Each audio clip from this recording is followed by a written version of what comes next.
Hello everybody.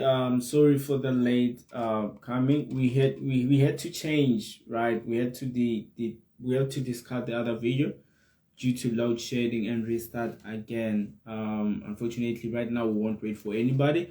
We'll just get straight to the point. I hope everybody's good. The person who's watching here, I hope you're holding on tight and moving and resting and moving again and keeping on doing what you're supposed to do as a human being that God has created. Right. I'm sorry for that.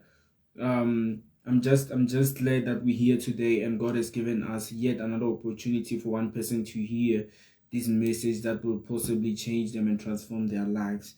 Topic of the day: freedom from distraction.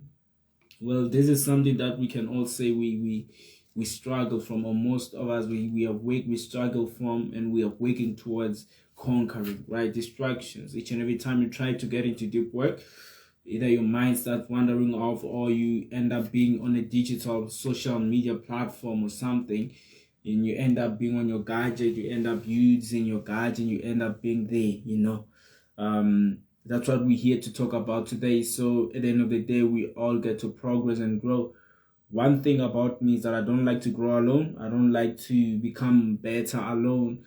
But I like it that we all as human beings get to be better and grow from today, how we are today, to another level of us tomorrow. I believe each day one of us is given a chance to be better. Each day we are all given a chance to be the better versions of ourselves. Freedom from destruction. One thing that I can say gets to all of us in a certain point in time, or some of us, is digital dementia. Well, let me not say digital dementia, but digital destruction. Right before we get to digital dementia, our socials, man, the likes and everything, the videos that we want to post, the updates, they get in the way of progress in a way. Whenever you're trying to focus deeply into your work, you get a notification on your phone, dun dun, and it's a like, or it's a comment, or it's a message, or it's a call, or it's a something, whatever it is, or it's a friend, or it's someone. And if it's not your socials, it's a friend outside knocking at your door, or someone else. I mean, anything can happen at that point that can distract you.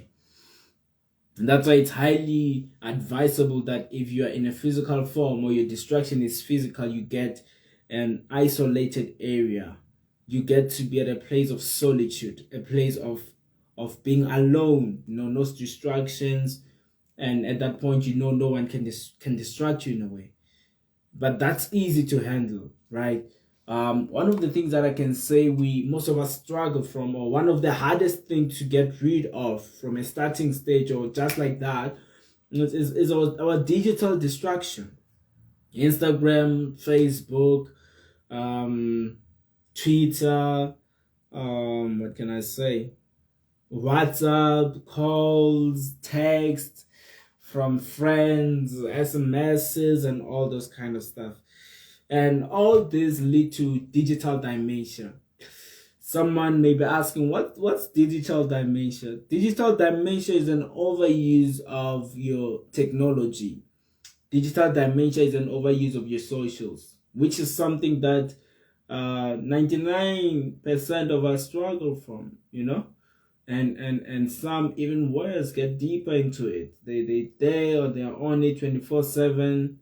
Some don't sleep properly because of it, and it ends up affecting their way of productivity. What can I say, their capacity of productivity. One thing that we need to know about digital dementia is that it diminishes our cognitive bandwidth. Someone may be asking, what's a cognitive bandwidth, right?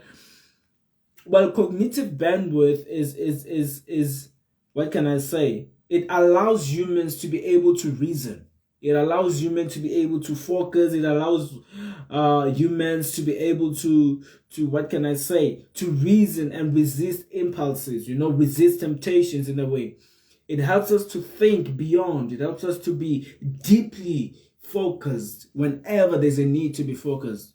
It gives us, it's more like it gives you control. Whenever your, what can I say, whenever your cognitive bandwidth is high, you have more control over what you do at what time, right? In such a way that even if you know at this time that I'm about to work, my phone needs to be off or my phone needs to be on do not disturb. You won't get any notifications, you won't get any messages, any texts, or any calls. But whenever your cognitive bandwidth is low, then you won't be able to manage yourself properly. I'm not sure if somebody understands. So what digital dimension, overuse of technology, of social media does is it diminishes your cognitive bandwidth. Now let's get deeper into bandwidth. Someone will be asking, Pride, what's bandwidth? No, don't be afraid. Pride is here to make it clear for you. What's bandwidth? Bandwidth is just our cognitive capacity and our ability to pay attention to certain things, make good decisions, stick with our plans, and resist temptations. Our bandwidth is more like the capacity of the control that you have over your actions, over your reasoning, over your mind. It's a total control that you have, or the amount of control, or rather the level of control that you have on your mind. So the more control you have on your mind is the higher your bandwidth is. The less control you have on your mind is the lesser your bandwidth is. Because bandwidth is our cognitive capacity and our ability to be able to pay attention, solid attention, make good decisions, and stick to their plans and decisions that we make. So whenever we overuse our digital platforms, it diminishes our bandwidth in a way, and our focus is disturbed, is distracted. Remember, our focus for the day is freedom of distraction, freedom from distraction. So for one to be able to be free from certain things, you must be free from your social media, you must be free from attention, you must be free from certain things. Certain things must be scarce. Understand? In times of focus, certain things must be scarce. Scarcity is good. They always say less is more. So whenever you have whenever certain things are scarce, you won't pay attention to them more. I'm not saying you should not have friends, but when friends are scarce, you won't have any distraction from friends. Whenever your phone is not with you in your room, or whenever your phone is somewhere, or whenever your phone is switched off, your phone will be scarce, right? It won't be around to disturb you. So it gives you more time and it gives you the full focus. You won't have any notifications or any distractions from anybody or from texts or calls or anything, right? But then let's just get deeper into it. There are two components of bandwidth. Remember what we said. Bandwidth is our cognitive capacity and ability to pay attention to something and focus deeply and make good decisions and stick with our plans, stick with everything and resist temptations, right? The higher our bandwidth is, the better. The lower our bandwidth is, the worse it's gonna be for you to be able to be productive. Now let's look at these two components of mental functions that are under bandwidth. Cognitive capacity. Cognitive capacity falls under bandwidth. These are two aspects that we're gonna talk with. Cognitive capacity and executive control, right? So number one is cognitive capacity. Someone may be asking, what's cognitive capacity? Cognitive capacity is a psychological mechanism that underlie our ability to solve problems and retain information, engage in logical reasoning.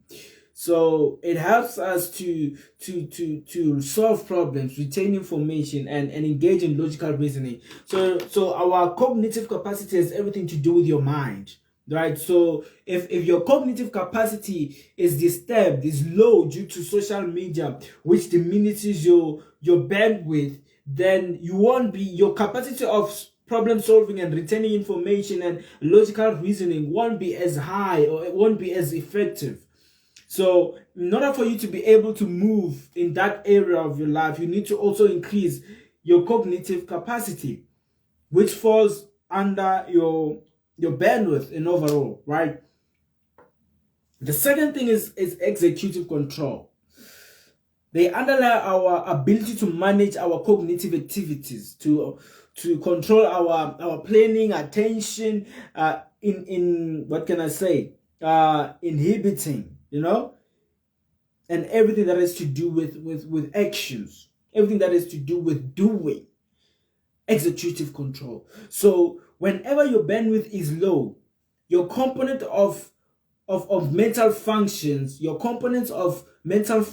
are cognitive capacity and executive control, diminish. But when they rise, then they rise as well. When your bandwidth rises, then your cognitive capacity and executive control rises. I'm not sure if you understand.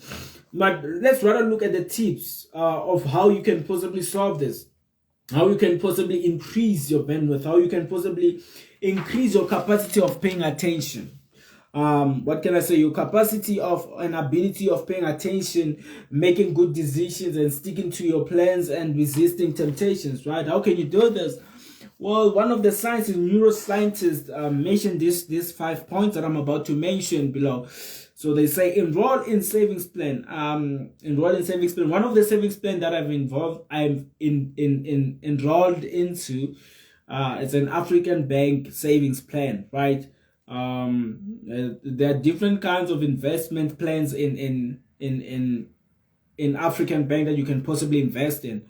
One of them that I'm in is a monthly investment one, which lasts for whatever time you want it. There's a 6 months one, 1 year, 1 year and a half, and a 2 years one. So in order for you to increase your bandwidth, welcome Bitumelo. One of the things that we're talking about is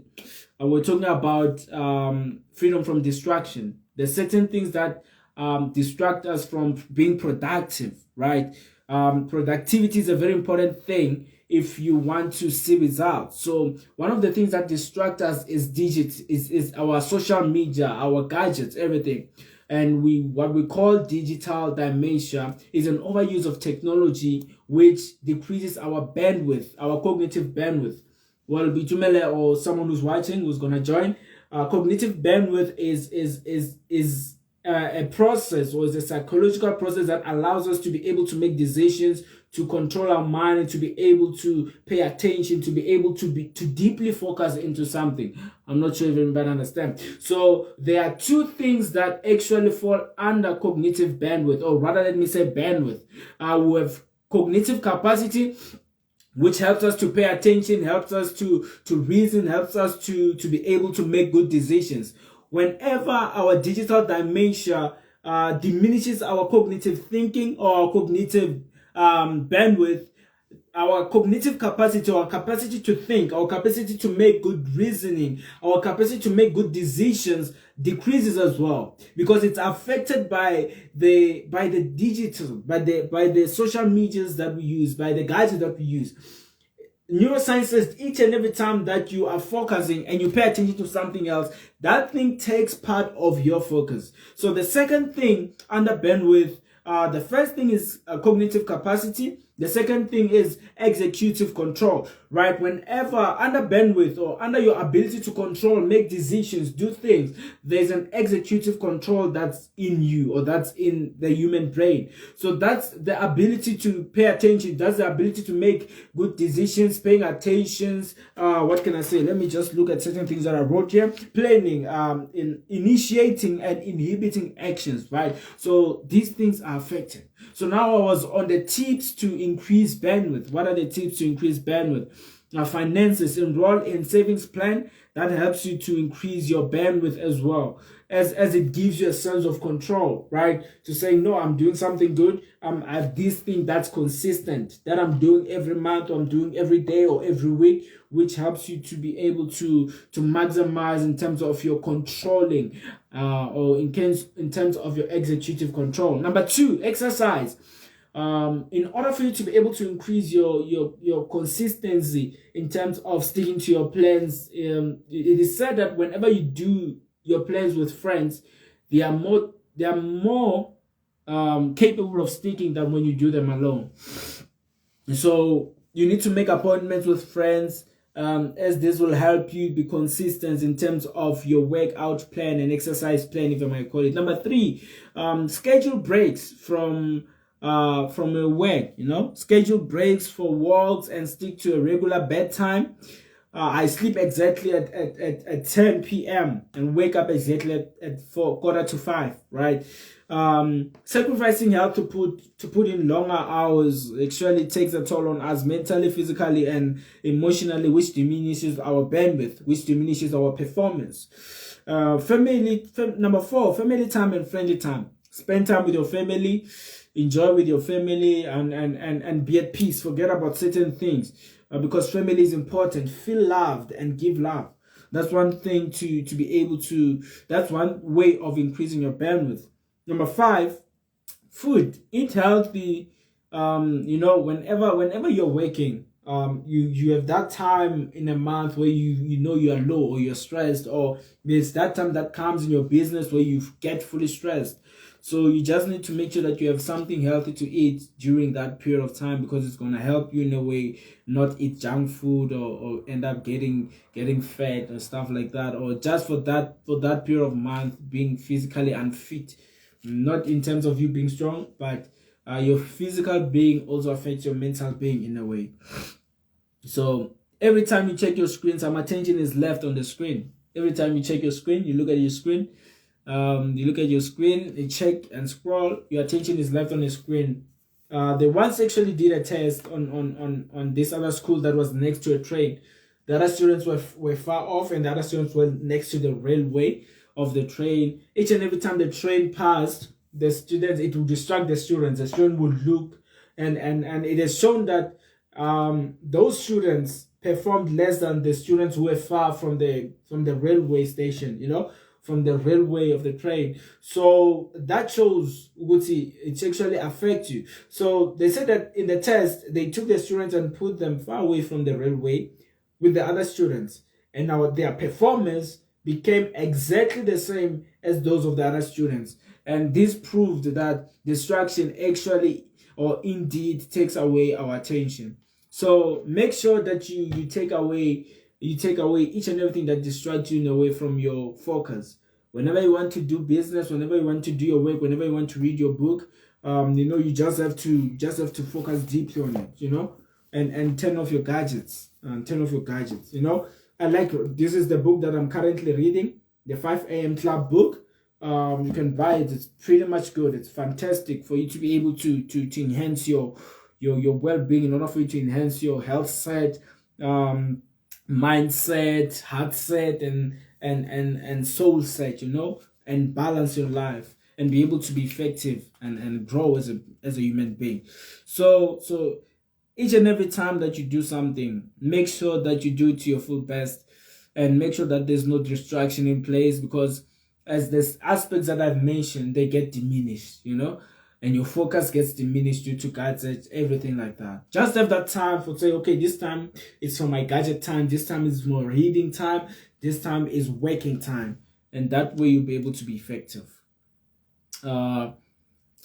So the best leaders are curious. So one thing that I can say is this: whenever you're in a meeting and you hold your gadget, when you focus on your gadget, you won't be focusing on the other person. That's quite disrespectful in a way. But then whenever you are free from distraction and you get to sit and you become curious, you get to understand your people, you get to connect, and it's going to be easy for you to seal a deal. Trust me. I know it happens. It's going to be easy for you to seal a deal, for you to sign a deal and get that check or advance your business, Stop fitting too much to the crowd. One thing that actually decreases our well-being as human beings is that we get to want to know what's happening in someone else's life by going on socials, checking the socials, what's happening with this person, what's happening with this person. I'm that one person who does not like checking what's happening with someone else. If I bump into something, I bump into something, then I scroll and move. But then we need to learn to be able to mind our own business, not in a bad way, but in a good way, to say, mind what's happening in front of you. There's no need for you to be checking someone else who's doing something. instead of you doing what you're supposed to do and working, because we start to fall. We love to follow things. We love to follow trends. We love to follow things that are happening in this world. One thing that you need to learn is leaders are not followers. Leaders are not followers. Leaders are not followers. If you want to be followed, you're not a leader, Baba. You're not a leader. If you're going to follow people, you're not gonna lead. You're not a leader, then you're a follower. A leader is not a follower. A leader is followed. A leader leads other people into a certain vision or dream. So one thing that you need to do in order for you to be able to enhance this side of you not following the crowd, is isolation. Isolate yourself. Be independent of people. Be independent of people, because people will always project their mindset. People will always project their values. People will always want you to do things that you don't want to do. People will always make you do things that you're not supposed to do, but because of pressure, you're going to do at the end of the day. You understand? So we just need to learn to get rid of distractions. Isolate yourself. Isolation gives you time to think about yourself and build yourself and know what to improve and what to get rid of and where to be in life, in your place of growth. That's what isolation does. So for you to have an effective morning, this is the last thing that we're going to talk about. This was not an intense thing. We're just sharing some points that I believe are gonna be effective in a way. So one way to have an effective day, right, is your morning. Own your morning, elevate your life. Each and every time you own your morning, you elevate your life. In order for you to be able to increase your bandwidth as well, is to have the best morning of activation. For an effective day, don't touch your phone first thing in the morning when you wake up. Unless it's an alarm, you just switch off the alarms and close your eyes. But yeah, don't look at your phone up until you have showered or up until you have done the morning routine, up until you've worn from 5 to 6 if you wake up from 5 to 6. Remember, we got most of our information from the book 5 a.m. Club. So the book says use the 20-20-20 rule. The first thing you start is either you start waking out for 20 minutes, 5 a.m. to 20 minutes past 5:20. You make sure you sweat. You make sure you sweat.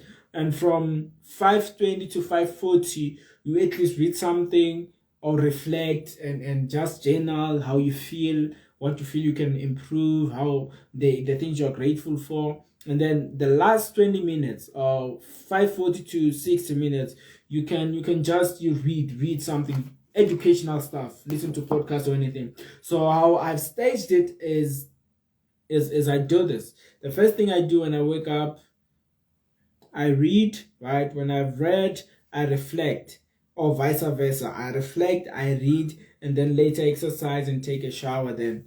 Or just wake up and read, take a shower, come back. Sometimes I don't exercise. But then, yeah, just make it whatever you feel comfortable with for that day. Or just make sure you keep it consistently, certain things consistently, right? Read books and evaluate your daily pre-commitment strategy for the day, what you're going to be committed to on the day. Just make sure you focus on your day as a whole. What am I supposed to do? Well, one thing that I've learned is that some people are busy and you're not supposed to be busy on your day. First thing in the morning, man, from that time of reflection, 5 to 6, just write the most important things that you're supposed to do. And just make sure you do them as much as you can. Like, do them as early as you can. Finish with them, and then the rest will follow. And then you get time to rest, get time to reflect, get time to be more productive. Go the extra mile. Yeah, that's it for the day. Reflection. I'm gonna post certain things that will help us reflect and help you guys see the tips and the things that we're talking about. Remember what we spoke about today? Digital dementia diminishes cognitive bandwidth. What's bandwidth? Bandwidth is our cognitive capacity and our ability to pay attention, make good decisions, stick with our plans, and resist temptations. Component of mental functions, which these are two components of mental functions which fall under bandwidth. Number 1, cognitive capacity. Number 2, executive control. I did mention this. You can just go check the live, check the video, and then just be fine with it. And the tips, I'll share the tips as well. tomorrow. I'll share everything tomorrow on the tips and everything, the most important aspect of our talk today. I'm glad that this happened. I hope everybody gets to enjoy the rest of their day. I repeat one more time. My name is Zonani Pridezita, founder of Youth Organization, host of Youngsters Talk. We believe we're gonna make an advance. We believe we're gonna make a great impact. We believe we're gonna make a great impact in this world. Youth Fair is just starting out. There's less than a year. It has less than a year. And it's amazing how we're growing. If not a year, it is less than a year. And we have now Youth Sphere Women Empowerment, which is growing as well. You guys can go check it out on our tag. We do tag it Youth Sphere Women Empowerment. It's growing as well for the ladies, young women too. Youth Sphere is for the young people only. We don't want old people. No. For once, we want young people to be included in this talks. We want young people to be included and to be seen. And yeah, thank you everybody for joining. I hope you have a wonderful and fantastic evening. I'm gonna work on my speech too. Don't judge me. But yeah, have a wonderful day. Much love for you who are going to watch and for you who were watching. Have a wonderful day. My name is Zonani Pridezita, and I'm out.